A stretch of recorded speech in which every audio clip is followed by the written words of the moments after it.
أعوذ بالله من الشيطان الرجيم بسم الله الرحمن الرحيم يا أيها الذين آمنوا كتب عليكم الصيام یا ایھا الذین آمنوا، اے وہ لوگو جو ایمان لائے ہو، کتبہ فرض کیے گئے ہیں علیکم تم پر الصیام روزے، کما کتبہ جیسے کہ فرض کیے گئے تھے یا لکھ دیے گئے تھے علی الذین ان لوگوں پر من قبلکم جو تم سے پہلے تھے۔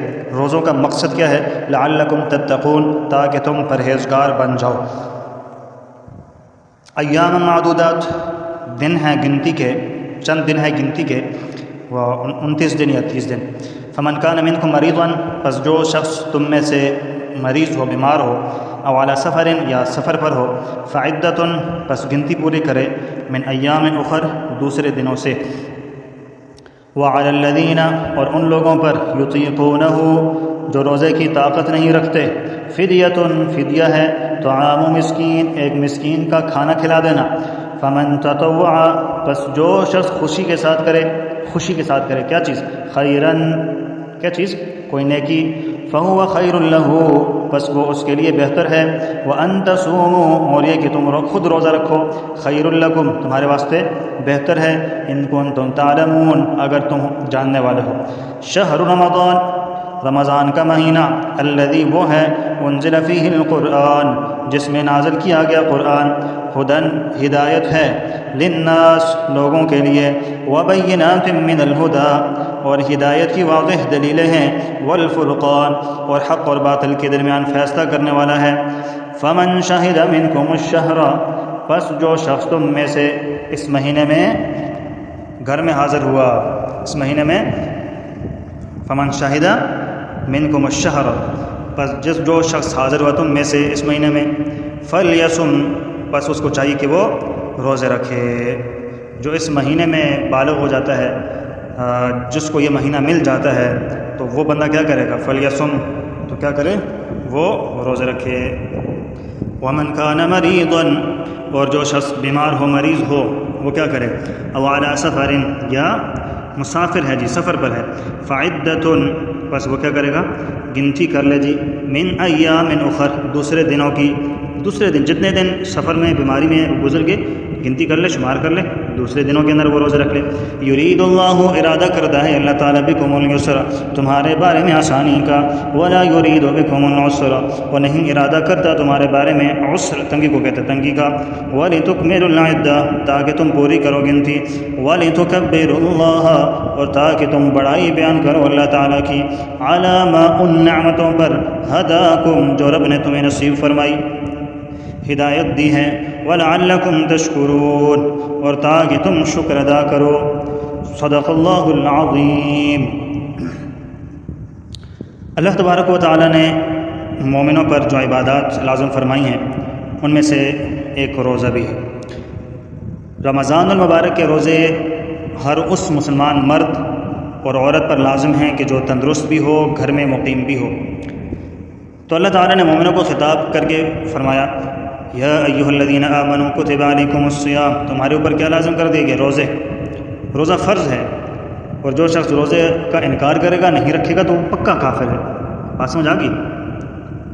اگر روزے کو مانتا ہے لیکن رکھتا نہیں ہے، وہ تو گنہگار ہے، لیکن یہ ہے کہ جو شخص روزے کو مانتا ہی نہیں ہے وہ کافر ہو جائے گا۔ کما کتب علی الذین من قبلکم جیسے کہ ان لوگوں پر فرض کیے گئے تھے جو تم سے پہلے تھے، پہلے لوگوں کے اوپر بھی روزے فرض تھے۔ یہ امت یہ نہ سمجھے کہ روزے ان پر فرض تھے، جو اس سے پہلے لوگ آئے ہیں وہ بھی روزے رکھا کرتے تھے۔ روزے کا ایک مقصد ہے، روزہ ہم رکھتے ہیں کہ مقصد حاصل لینے کے لیے، لعلکم تتقون تاکہ تم پرہیزگار بن جاؤ، متقی بن جاؤ۔ اب بندہ روزے سے کیسے متقی پرہیزگار بنتا ہے؟ صبح سے لے کر شام تک روزہ رکھا ہوا ہے، منہ بند ہے، کھانا پینا اس کے اوپر بند ہے، منہ کے آگے اچھا بھلا کھانا پڑا ہوگا لیکن وہ نہیں کھائے گا۔ اللہ کا حکم دیکھتے ہوئے کہ اللہ نے مجھے اس چیز سے منع کیا ہوا ہے، میں یہ کام نہیں کروں گا، میرے اوپر یہ کام کیا ہو گیا جی؟ حرام ہو گیا۔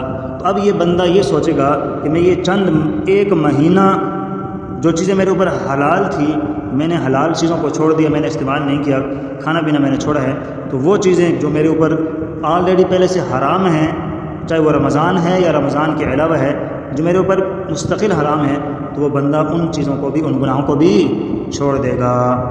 جہاں مطلب بندہ یہ حلال چیزوں کو چھوڑ رہا ہے اللہ کے حکم پر، تو وہ حرام چیزوں کو بھی چھوڑ دے گا. اس طور پر بندہ متقی بن سکتا ہے. بخاری شریف کے اندر حدیث ہے نا، حضور علیہ الصلوۃ والسلام نے فرمایا من لم يدع قول الزور والعمل به فليس لله حاجة في أن يدع طعامه وشرابه. جس آدمی نے زبانی طور پر جھوٹ بھی نہیں چھوڑا اور نہ عملی طور پر اس نے جھوٹ چھوڑا ہے تو رب تعالیٰ کو اس کے روزے رکھنے کی کوئی ضرورت نہیں ہے کہ کیوں اس نے کھانا پینا چھوڑا ہے.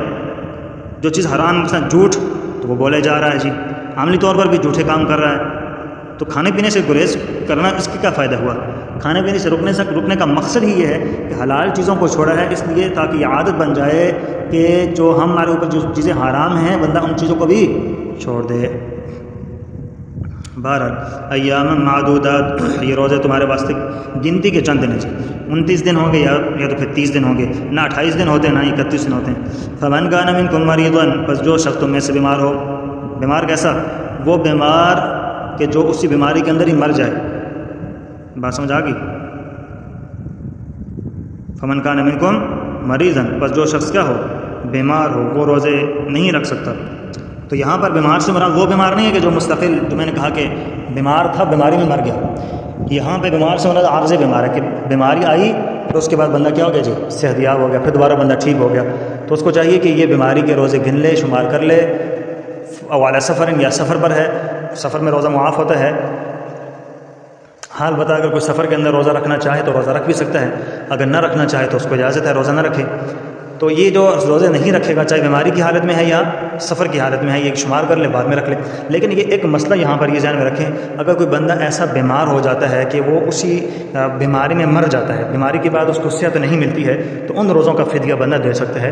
وگرنہ کوئی بندہ بیمار ہو گیا اور فدیہ اگرچہ آپ نے ادا کر دیا، پھر اس کے بعد بندہ ٹھیک ہو گیا، صحت یاب ہو گیا، روزے رکھنے کے قابل ہو گیا، تو پھر دوبارہ روزے رکھنا لازم ہوگا. جو پہلے فدیہ دیا تو وہ صدقہ بن جائے گا. یہ فدیہ تبھی قبول کیا جاتا ہے کہ جب بیماری میں بندہ مبتلا تھا اور اسی بیماری میں بندہ مر گیا، اس کو دوبارہ اتنا موقع نہیں ملا، صحت یابی نہیں ملی کہ وہ روزے رکھتا، تو وہ بندہ فدیہ اگر ادا کر لیتا ہے تو اس کی طرف سے فدیہ قبول کر لیا جاتا ہے.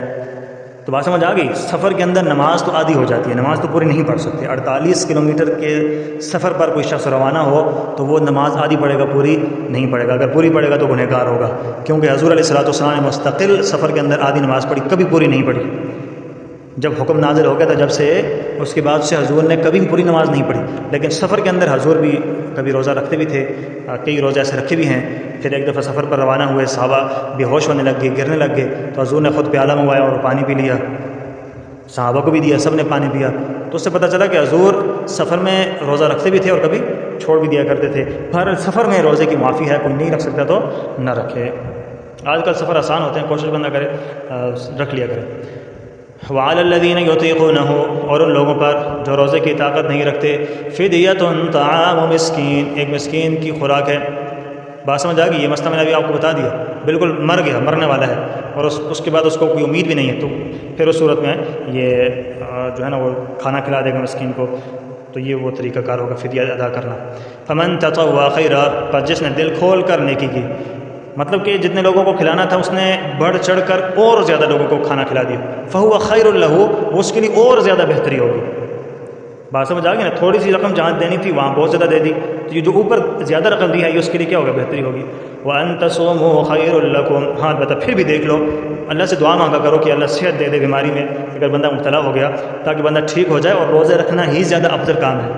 پیسے بھی دے دے گا، اس کی طرف سے بدلہ تو بن جائے گا، پکڑ تو نہیں ہوگی، لیکن پھر بھی اللہ سے دعا مانگے اللہ صحت دے، تاکہ بندہ جو روزے لازم ہوتے ہیں بندہ روزے رکھ لیا کرے. یہ روزے رکھنا یہ فدیہ دینے سے اور زیادہ بہتر ہے. اور آج کل لوگ جو ہے نا روزے ٹھیک ٹھاک ہیں اور لوگ فدیہ دے رہے ہوتے ہیں، ایسے لوگوں کی طرف سے فدیہ قبول نہیں ہوگا. وَأَن تَصُومُوا خَيْرٌ لَكُمْ، اور یہ کہ تم خود روزہ رکھو تو یہ تمہارے حق میں کیا جی؟ بہتر ہے، اگر تمہیں طاقت مل جاتی ہے. اِن كُنتُمْ تَعْلَمُونَ، اگر تم جانتے ہو. آگے دیکھیں جی، شہر رمضان الذی انزل فیہ القرآن. اللہ اکبر، کتنا مبارک مہینہ ہے. اللہ تعالیٰ نے اس مہینے کے اندر ہمیں آخری کتاب عطا فرمائی ہے، اور جو لوح محفوظ میں تھی، پھر آسمان دنیا کا ایک مقام ہے بیت العزت، بیت العظمت، وہاں پر اس کا نزول ہوا. پھر غار حرا میں سورہ اقرا، بات سمجھ آ گئی؟ اقرا بسم ربک الذی خلق، پہلی 5 آیات نازل ہوئیں. یہ مکمل قرآن نازل ہوا اور جو آخری وحی نازل ہوئی وہ ہجرت کا 10واں سال تھا. بات سمجھ آ گئی؟ ذی الحجہ کا مہینہ تھا اور 9 تاریخ تھی، جمعے کا دن تھا، عصر کے بعد کا، عصر کا وقت تھا. جو آخری وحی نازل ہوئی وہ کون سا دن تھا جی؟ عصر کا دن تھا، نہیں جمعے کا دن تھا، جمعے کا دن تھا، ٹھیک ہے. اور تاریخ کیا تھی؟ 9 تاریخ تھی. مہینہ کون سا تھا؟ ذی الحجہ کا مہینہ. اور ہجرت کا کون سا سال تھا؟ 10واں سال تھا جی. تو یہ وہی نازل ہوئی الیوم اکملت لکم دینکم واتممت علیکم نعمتی ورضیت لکم الاسلام دینا. اللہ نے کہہ دیا کہ آج میں نے دین مکمل کر دیا تمہارے اوپر. جو میری نعمتیں تھیں، اللہ کی نعمت ہے قرآن، میں نے آج اپنی نعمت مکمل کر دی ہے اور میں راضی ہو گیا ہوں. جی آپ حضور علیہ السلام بھی راضی تھے اس چیز سے، ٹھیک ہے نا. اللہ تعالیٰ نے اس اسلام کو ہمارے لیے پسند فرمایا. جی ہدی للناس، یہ قرآن جو رمضان کے مہینے میں نازل ہوا، قرآن کی صفت یہ ہے کہ ہدی للناس ہے، لوگوں کے لیے ہدایت ہے. لوگ اس کے ذریعے سے کچھ ہدایت حاصل کر لیتے ہیں، کچھ نہیں حاصل کر سکتے. بہرحال ہدی للناس ہے، ہدی للمؤمنین نہیں فرمایا. قرآن صرف ایمان والوں کے لیے ہدایت نہیں، سب کے لیے ہدایت ہے. لیکن جو ہدایت حاصل کرنے والے لوگ ہوتے ہیں وہ ایمان والے ہوتے ہیں، جو غیر مسلم ہوتے ہیں اس سے ہدایت حاصل نہیں کر سکتے. وبینات من الہدی، اور ہدایت کی واضح دلیلیں ہیں، والفرقان، اور یہ قرآن پاک حق اور باطل کے درمیان فیصلہ کرنے والی کتاب ہے. فمن شہد منکم الشہر فلیصم، بس جو شخص تم میں سے اس مہینے میں موجود ہو، جی مطلب گھر میں ہے اور سفر میں نہیں ہے، تندرست ہے، تو اس کو چاہیے کہ روزہ رکھ لے.